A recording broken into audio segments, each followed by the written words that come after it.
Un último aspecto que discutiremos ahora, antes de entrar al producto entre vectores, es el aspecto del vector tridimensional, el vector en el espacio. Como es un vector de tres dimensiones, va a necesitar una terna de ejes coordenados, no solamente un par de ejes cartesianos x, y, sino una terna x, y, z. Normalmente la terna es una terna llamada dextrógira, que es una terna que, como vamos a explicar un poco más adelante, también llamada de giro a derechas, en cuanto al orden en el cual están los tres ejes perpendiculares entre sí. Pero bueno, para representarlo gráficamente hay que recurrir a la perspectiva, porque no podemos en un papel, que es un espacio bidimensional, poder representar un espacio tridimensional. Y entonces tenemos que recurrir a este gráfico, ¿no? En forma de perspectiva. Acá tenemos el eje X y el eje Y, que son los ejes cartesianos, que normalmente se dibujan en un plano horizontal, como se observa acá. El eje X en realidad viene hacia nosotros, el eje Y hacia la derecha, y el eje Z hacia arriba. Y por lo tanto son tres ejes perpendiculares mutuamente. O sea, el eje X es perpendicular al eje Y y al eje Z, y así sucesivamente cada eje es perpendicular a los otros dos. Se trabaja con tres versores, o sea que aparte del versor Y, aquí en verde graficado, que le da la dirección y sentido al eje X, el versor J, que le da la dirección y sentido al eje Y, también está el versor K, que le da la dirección y sentido al tercer eje Z.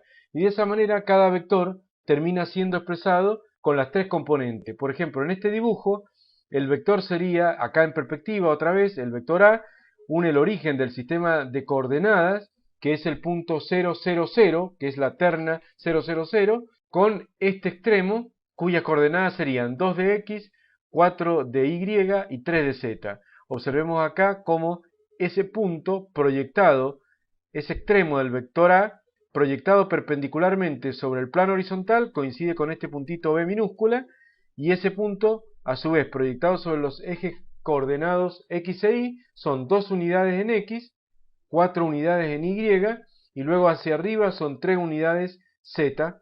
Esto se llama paralelepípedo, este cuerpo que se insinúa acá en las líneas de puntos. Es un sólido, que lo vamos a ver cuando veamos geometría. Ese paralelepípedo, esa diagonal que atraviesa el paralelepípedo, es realmente el módulo del vector A. Entonces de esa manera tenemos el vector en el espacio y representado con la terna X y Z. Lo que vamos a ver acerca del vector en el espacio solamente es cómo hallar su módulo, ¿eh? Y el módulo del vector es una extensión del teorema de Pitágoras. Recordemos que cuando vimos el módulo de un vector en dos dimensiones, el módulo del vector era igual a la raíz cuadrada de ax al cuadrado más ay al cuadrado. O sea, Pitágoras, la raíz cuadrada de la suma de los cuadrados de las dos componentes, que son como los catetos, del triángulo rectángulo que quedaba allí, con la hipotenusa que era el módulo del vector. En este caso, como es un vector tridimensional, vamos a ver que se obtiene el llamado Pitágoras en tres dimensiones, que se le suma el cuadrado de la tercer componente. Entonces el módulo del vector va a ser igual a la raíz cuadrada de la componente en x al cuadrado más la componente en y al cuadrado más la componente en z al cuadrado. Con ese simple agregado se transforma en una suerte de Pitágoras en tres dimensiones, ¿no?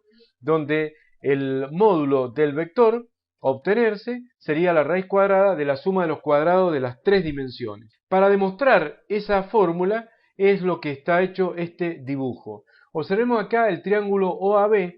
OAB, O es el origen del sistema, obviamente la terna 0, 0, 0. A es este punto sobre el eje X, B aquí, bueno, C ahí arriba en el extremo del vector en el espacio A. Y el triángulo OAB es un triángulo rectángulo en A. Acá apelamos a la perspectiva y a la imaginación del alumno, ¿o no? Porque obviamente este ángulo no parece ser rectángulo, se ve agudo, pero dada la perspectiva y considerando que este eje X en realidad es perpendicular a la hoja, o sea, viene hacia nosotros, desde el origen viene hacia nosotros, es perpendicular a la hoja, entonces podemos considerar que este segmento AB es perpendicular al mismo, porque este segmento AB es horizontal y tiene la dirección del eje Y, del eje Y. Por lo tanto, acá tenemos un ángulo recto en A. Ahí está en perspectiva ese cuadradito. Entonces el triángulo rectángulo OAB, aplicando el teorema de Pitágoras en el triángulo rectángulo OAB, OB, que sería este segmento sobre el plano horizontal XY, OB, ese segmento es la hipotenusa, y este es un cateto, A es un cateto, y la componente AX es un cateto, podríamos decir así, y la componente AI es el otro cateto, y la hipotenusa sería este segmento OB. Entonces, aplicando Pitágoras, OB al cuadrado, que sería la hipotenusa al cuadrado, es igual a la suma de los cuadrados de los catetos, o sea, la componente en X del vector al cuadrado, más la componente en Y del vector al cuadrado. Pitágoras en OAB. Consideremos que OB, esa hipotenusa de la que estamos hablando ahora, no es más que la proyección del vector A sobre el eje horizontal, la proyección perpendicular del vector A sobre el eje horizontal. De esa manera, ahora queda aquí otro triángulo rectángulo que sería OBC, rectángulo en B. Ahí está el ángulo recto. OB es un segmento incluido dentro del plano horizontal XY. Como este es un segmento vertical, el segmento CB es un segmento vertical, es bastante obvio que este segmento vertical es perpendicular a cualquier segmento que esté en el plano horizontal XY y por lo tanto es perpendicular al segmento OB.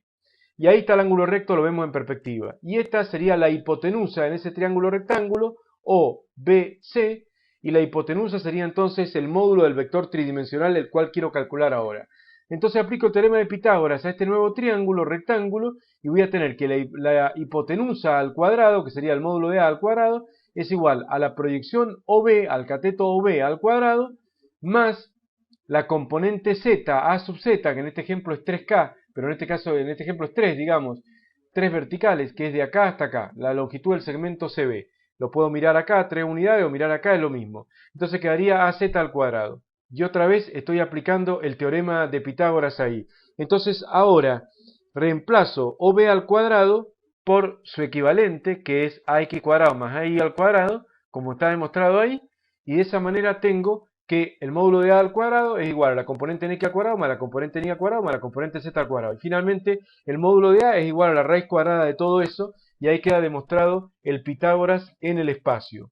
En algunos ejercicios vamos a trabajar con vectores tridimensionales y los alumnos van a tener que saber sacar el módulo del vector tridimensional. Aunque no me voy a meter con la notación equivalente a la polar, que era en dos dimensiones. Recuérdense que en dos dimensiones teníamos rectangular y polar. En tres dimensiones vamos a tener solamente rectangular, o mejor dicho, terna, IJK, que es como si fuera una especie de forma rectangular en tres dimensiones. Pero no vamos a ir a las equivalentes, a la forma polar en tres dimensiones, que son coordenadas cilíndricas y coordenadas esféricas, que en el pre no vamos a ingresar, pero una vez que el alumno entre a la facultad va a ver que los vectores en el espacio tienen también dos maneras o tres maneras de ser representados. Una es con la terna, o sea, con las componentes serían rectangulares pero en tres dimensiones, I, J y K, y dos formas más que son las coordenadas esféricas y las coordenadas cilíndricas, en donde se utiliza el módulo, pero también se utilizan dos ángulos en las coordenadas esféricas, y bueno, es un poco más complicado. O sea que cuando enunciemos o demos vectores o pidamos como resultado vectores en el espacio,